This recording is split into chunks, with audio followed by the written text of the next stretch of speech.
ये है दीपालपुर का सबसे कदीमी और तारीखी किला, जिसकी तारीख 200 साल पुरानी है। इस किले में आज भी कीमती नवादरात मौजूद हैं। आइए आपको इस किले का विजिट करवाते हैं।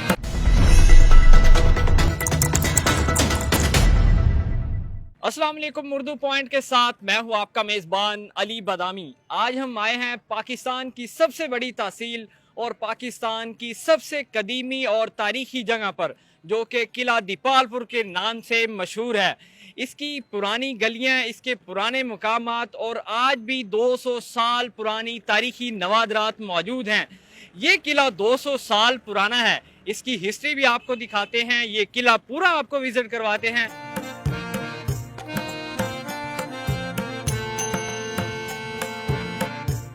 इसके मेन गेट पर मौजूद है, जो कि पाक वतन के नाम से मशहूर है, जिसे बाबे रोशन भी कहा जाता है। इसके 4 दरवाजों में से एक दरवाजा इसका अभी भी मौजूद है। आप देख सकते हैं कि इतनी मोटी लकड़, कम से कम 200 साल पुराना दरवाजा, जो कि आज भी ये मौजूद है। ये आपको दिखा, इतनी मोटी लकड़ से बना हुआ तय इसकी जो बनाई हुई है और मजबूत तरीन, जो कि आज भी ये महफूज है। लेकिन अभी तो इसको बंद नहीं किया जाता, लेकिन ये आज भी अपनी जगह पर मौजूद है।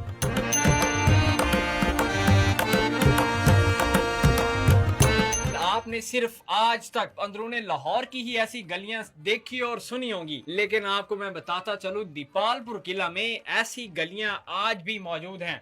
शायद इन गलियों के बारे ही अशफाक अहमद साहब ने कहा था कि जब एक तरफ से औरत आ रही है और एक तरफ से मर्द आ रहा हो, तो सिर्फ जगह किस चीज की बचती है, तो वो सिर्फ निकाह की बचती है।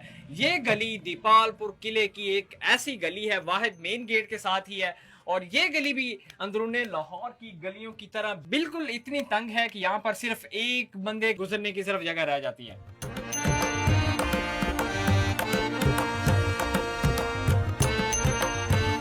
इस किले की सबसे इंटरेस्टिंग बात मैं आपको बताता चलूं कि ये आप देख सकते हैं कि ये डबल बिल्डिंग आपको ये नजर आ रहा है कमरा। नीचे जो आप ये देख सकते हैं कि नीचे एक हिंदू रहता था और इसके ऊपर मुसलमान रहते थे। 2 फैमिलियां थी, जो हिंदू और मुसलमान थी। आप इस बात का अंदाजा लगा सकते हैं कि उस दौर में यहाँ पर इस किले के अंदर बहुत सारी कौमें आबाद है। मुगल कौम है, उसके बाद फिर जिद्दत आती गई, कौमें भी बदलती गई, लोगों ने अपने मकान चेंज कर लिए। ये देख सकते हैं कि ये वो अभी लॉक है इसका, अंदर तो आपको हम नहीं दिखा सकते, लेकिन बाहर का एरिया आप देख सकते हैं कि ये वही पुराना ही किला है और इसको अभी रिनोवेट नहीं किया गया। ये वही पुराना दरवाजा है।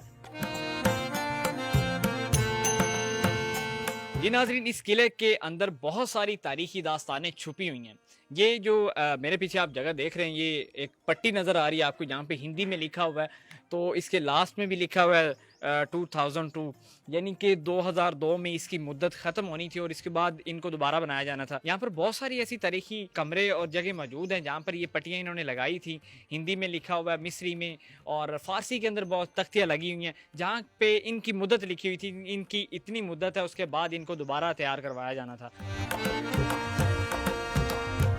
मैंने आपको पहले भी बताया था कि यहाँ पर ये वाहिद जगह है तारीखी, जहाँ पर मंदिर भी हैं, मसाजिद भी हैं और मज़ारात भी हैं। यानी कि हर मज़हब के एक इम्पोर्टेंस जो चीज़ें हैं वो यहाँ पे मौजूद हैं। ये जो मेरे पीछे आप जगह देख रहे हैं, ये जब लोग आते थे इंडिया से और बरसगीर के अंदर से मुसलमान आते थे, मुसलमान जब उनके यहाँ जाते थे तो उनको जो स्पेशल रिहाइशें दी जाती थी, तो ये यहाँ पर इनको रखा जाता था।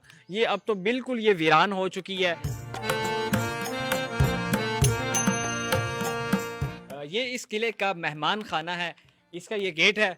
अंदर से इसकी क्या हालत हो चुकी है वो मैं आपको दिखाता हूँ कि इसका इस वक्त क्या हाल हो चुका है मेहमान खाने का, वो आपको मैं अंदर जाके दिखाता हूँ।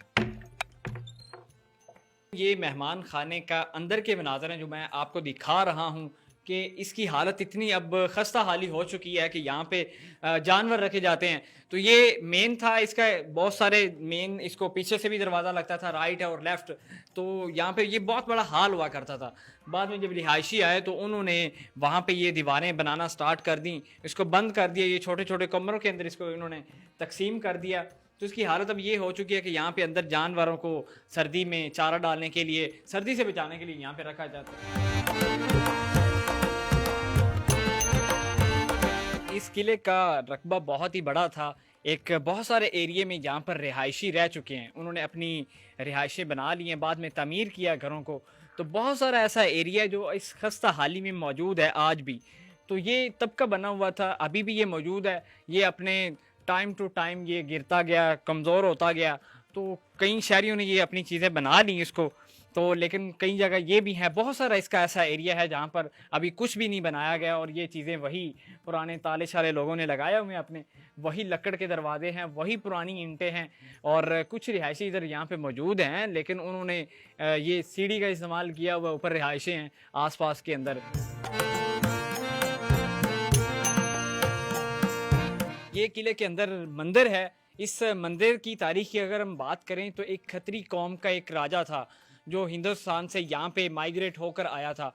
तो उसकी 3 बीवियाँ थी, उसकी औलाद नहीं थी। वो इसको लेके बहुत परेशान था।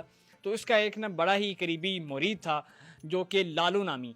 तो उसने ये कहा कि मैं अगर आपको अपनी औलाद दे देता, तो उसके ना 2 बेटे थे। उसने उसको दे दिए खत्री कौम के राजे को कि आप ये मेरी औलाद ले लें। तो उसके ना 2 बेटे थे, तो उसने ये बात की थी कि इनको किसी भी किस्म की परेशानी नहीं होनी चाहिए, इनको तंग नहीं करना चाहिए। तो फिर वो यहाँ पे आया था, इधर काफ़ी देर उसकी रिहाइश थी। ये अपनी ये 17वीं सदी की बात हम कर रहे हैं। तो वहाँ पे आया था, तो उसकी एक वाइफ़ थी। तो उन्होंने उन बच्चों को तंग किया, एक दिन मारा। उन्होंने बातों-बातों में ये बात कर दी कि आप लोग गर्क हो जाओ। तो वो वहाँ पे ही गर्क हो गए थे। उसको अपनी वाइफ़ के ऊपर गुस्सा आया, तो उसने अपनी वाइफ़ को कत्ल करवा दिया और उन दोनों बेटों की याद में ये मंदिर तमीर करवाया गया था। ये मंदिर इतना पुराना था कि ये बाद में गिर गया था।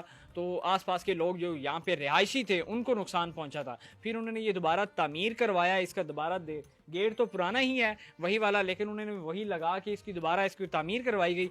तो अब इसको, इस मंदिर को उन्होंने यहाँ पे मदरसे में तब्दील कर दिया हुआ है। तो यहाँ पे लोग आजकल नमाज़ें भी पढ़ते हैं और मदरसा भी है, जो बच्चे यहाँ पे पढ़ते हैं। नाज़रीन, मैं आपको बताता चलूँ कि ये मंदिर का अंदरूनी मनाज़र है, आपको दिखाऊँ को। तो ये ना बहुत ही बड़ा मंदिर था, अब तो सिर्फ एक जगह ही उन्होंने याददाश्त के लिए रह गई है। तो यहाँ पे ये सीढ़ियाँ थी जिसके ये ऊपर चढ़ती थी, तो बहुत बड़ा था किला। तो इसके साथ ही एक सुरंग भी यहाँ पे बनाई गई थी, जो कि बुमन शाह किला और इसके अलावा जितने उनके मंदिर थे जो आसपास और एरियाज़ में लगते थे, दिल्ली से लेके लाहौर तक जितने आते थे, सुरंग कंट्रोल की गई। तो ये एक आधी दीवार ही है जो पुरानी रह गई है। तो यहाँ पे जो दीपालू नामी, जिसने अपने बच्चों की याददाश्त में यहाँ पे ये बनाया था मंदिर, यहाँ पे उसकी मूर्ति थी। यहाँ पे अब तो पत्थर रख दिया गया है। मैंने आपको पहले भी बताया कि इसको मदरसे में तब्दील कर दिया गया। तो इसकी ये सिर्फ एक छोटी सी जगह रह गई है, जो सिर्फ यही याददाश्त करने के लिए कि यहाँ पे एक मंदिर भी हुआ करता था। जब उसके बच्चे गर्क हुए थे तो दोनों ही ज़मीन के अंदर धुंस गए थे। सिर्फ एक उसके बेटे के कुछ बाल ही बाकी बचे थे, जो यहाँ पे उन्होंने रखे थे। अब तो वो चीज़ें नवाद राज जो तारीखी थी वो यहाँ पे मौजूद नहीं है। जी नाज़रीन, ये इस किले की सबसे खूबसूरत तरीन बिल्डिंग है और ये जगह है, ये डबल ट्रिपल है इसकी ऊपर ऊंचाई। इस किले की ये पेंटिंग भी मेरा कैमरा मैंने आपको दिखा सके, ऊपर पेंटिंग भी बड़ी ज़बरदस्त तरीके के बनाई गई है। निवास चोपड़ा नामी एक शख्स था, उसकी ये जगह उन्होंने तैयार करवाई थी। ये पाकिस्तान के बनने से पहले ये खुसूसी तौर पर तैयार करवाई गई थी और ये पेंटिंग और ये चीज़ें, ये दरवाज़ा ये वही पुराना ही है। नाज़रीन, आप मेरे पीछे देख सकते हैं कि ये इतना बड़ा पहाड़, यहाँ पे इसके बहुत सारी जो सुरंगें इस मेन किले की थी नहीं, वो भी यहाँ पे निकलती थी और मोर्चे भी बनाए गए थे यहाँ पे। ये इतना ऊंचा है, आज भी ये मेन शहर से तकरीबन 100 फीट से भी ज़ायद ऊंचाई पर ये पूरा किला तामीर किया गया है। यानी कि उस दौर में आज भी लोगों ने अपने घर तामीर किए हुए बहुत ज़्यादा ऊंचाई करके, लेकिन ये किला आज भी अपनी ऊंचाई में बहुत ज़्यादा ऊंचा है।